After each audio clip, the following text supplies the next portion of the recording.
Hey everybody, it's Steve with Sky194, and appreciate you taking the time out of your day to stop in and visit and check out my video. And we're here at Zandvoort in the Aston Martin Vantage GT3 car, gorgeous car. I had basically a request for an updated setup for it, but he had some specific requirements as far as the temperature. He was having problems because it was really hot, and I mean, this track is so hard on the left side tires, especially the left front, because you have all these fast left-handers or right-handers, I should say. I'm sorry, all these fast right-handers, and it literally burns the left front right off. And of course, if you have a really hot day, it just makes it worse. And of course, you got some slick areas. Those S's back there are always slick, even when the track is great. It's slick, and so basically it makes it really tough. I mean, it makes it really really difficult to get any kind of performance and longevity out of the stint as far as performance. I mean, it just doesn't want to. You end up burning the tires off the car really quick. So again, you have to have some compromise. You got to change your driving style a little bit. Try to be smoother. Try not to have to drive it in so hard. You got to be a little bit in the tire conservation mode, because you don't want to just be trying to push as hard as like a qualifying every lap, because you might put one great lap in or a couple great laps, but then after that it's just going to tank, and you're going to overheat the tires and everything else. So I try to find a balance, and have some kind of decent tire wear. So let's go ahead and make a lap, and then we'll go over the setup.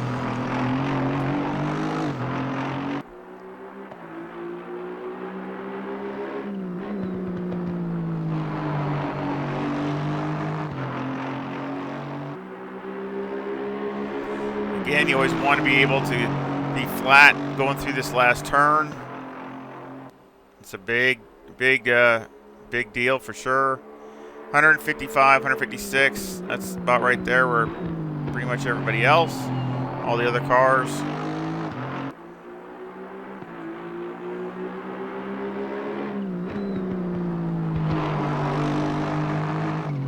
You got to watch the left front there. It likes to lock up a lot right there. That little carousel there.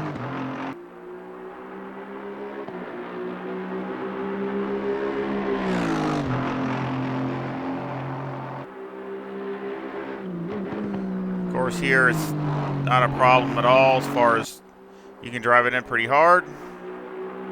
It's very stable.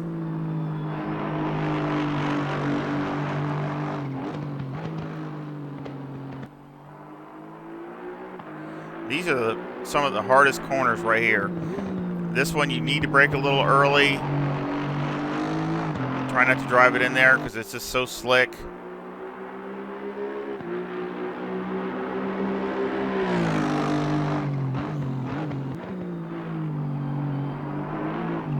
He needs the car to help rotate a little bit sometimes right there, just to kind of finish it off. Get the drive coming down through here.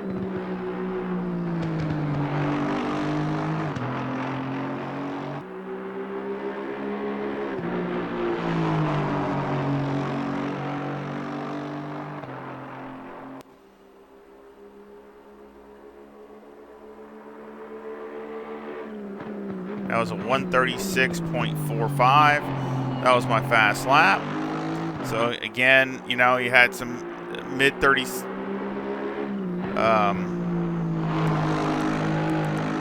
See the results. That's some mid 36s.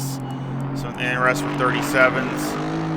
Again, a lot of them are low, like 37.0, 37.1, things like that. So again, trying to save the tires and trying to keep it more consistent. So, I mean, I know it's going to fall off, but you don't want it to fall off to where it just is, you can't even hardly drive the car. So, again, the car was still very stable all the way to the end.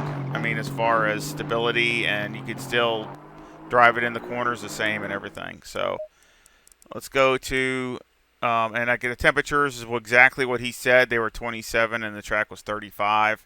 So, and again, it makes a really big difference here at any track really, but definitely here. So let's go to the setup. You got 23.4 left front, 24.8 left rear, 25.8 right front, and 26 right rear. The toe on the front is 0.1 to the positive, with the camber at negative 3.6 on the left front, negative 3.4 on the right front, and the caster at 13.6. The toe on the rear is negative 0.05, with the camber at negative 3.1 on the left rear, negative 3 on the right rear. Tried some different, alignment things with negative camber and things like that, but this felt about the best, and nothing else really gained it any performance, so I went with this. Electronics was 3, 4, and 3.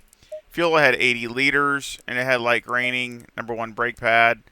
Anti-roll bar had 3 on the front, 59 on the brake bias, and you can go all the way down to 57, so you can go down pretty far, and I would suggest doing that pretty much. I'd go down in increments. Pretty much as soon as the tires get up to temperature, I'd probably go down to 58.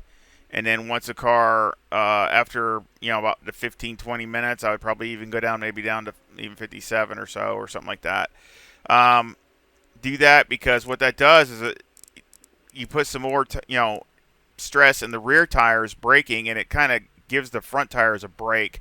It kind of helps them out a little bit, and you're trying to get the heat off that left front. So basically, that's what I would do, and the wear wasn't bad. I mean, it was definitely nothing you can really do about the left side, but the right side was just about even, so that's really good.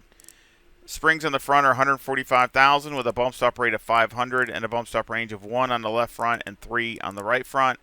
And on the rear, the springs are 155,000 with a bump stop rate of 400 and a bump stop range of 10 on the left rear and 20 on the right rear. Anti-roll bars 5, and the preload on the diff is 60. Now, I tried a lot of different things here. I tried a lot stiffer springs, and that just didn't work. The car would just, it didn't gain any performance, and you would lose grip really quick. I really tried to get something to work with some stiffer springs, but it just don't work. You got to have the grip to use them, and it just doesn't work. At least I couldn't get it to work. As far as the diff, I tried lower diff, higher diff, and I settled for this, a mediocre. If you go too low, it starts basically spinning the one tire pretty bad, so that's no good. So basically, I stuck with this, and it keeps it pretty even. Anti-roll bars, tried that. I tried a lot of different combinations, trying to find some grip and trying to be easiest on the tires, but still have some kind of performance to where it's not, got no pace at all. So again, this is a really good balanced setup right here. Shocks on the left front is 15, 15, 21, and 26, and the right front is 13, 14, 22, and 27. On the left rear is 10, 10, 22, and 26, and on the right rear it's 11, 8, 22, and 26. And again, I've been over this with Motec multiple times, and they're pretty close. So again, you can see the difference just on the load side and on the other side, passenger side, as far as the tuning of the shocks from the how different the track is, mainly because all the load is on this left side. Aero got 56 in the front, 71 in the rear with a 6 rear wing and a 5 and a 4 in the brake ducts, and the front aero variation is a 2.2 to the positive. I wouldn't go any lower in the ride height. That is the lowest you want to go, for sure. And on here, if it rotates too much, I would just click down one or two like that, as you see fit. If it rotates a little bit too fast for you, but I don't think it will. But again, I'm trying to get it in the beginning. It might have a little bit of over rotation in the very beginning, but just let it go. Just be easy on it the first lap or so till you get some heat in the tires, which won't take too long. But I'm trying to do this so it keeps it later on in the stint. The car is still rotating decent and it's not understeering and plowing, because if any little bit of understeer, it's going to make that left front just cook. And so you really want to basically get as much out of that as you can. Now, if you think you could do more, you can go down to 5 in the rear wing if you want. I did try that. Basically, it's a little not sketchy, but it can be. Basically, you can start sliding the rear a little bit here and there at times. So basically, I didn't go with that to keep it more consistent and driver friendly. But if you think that it needs a little more rotation, I would just go down, one down in the wing, and it should be good. It should be, plenty rotation there. So I hope you like it. I hope it works good for you. Again, all these temperatures and the way everything's set up is mainly for hot conditions. So just kind of keep that in mind. And again, I'll leave a link to this setup in the description, and also have a PayPal link in the description also if you want to help support the channel that way. But whether you like, subscribe, or PayPal, any of those things is all support, and I just want to say thank you to everybody. It all means a lot, especially with I'm such a small little channel, so any little like or subscribing or anything makes a big difference.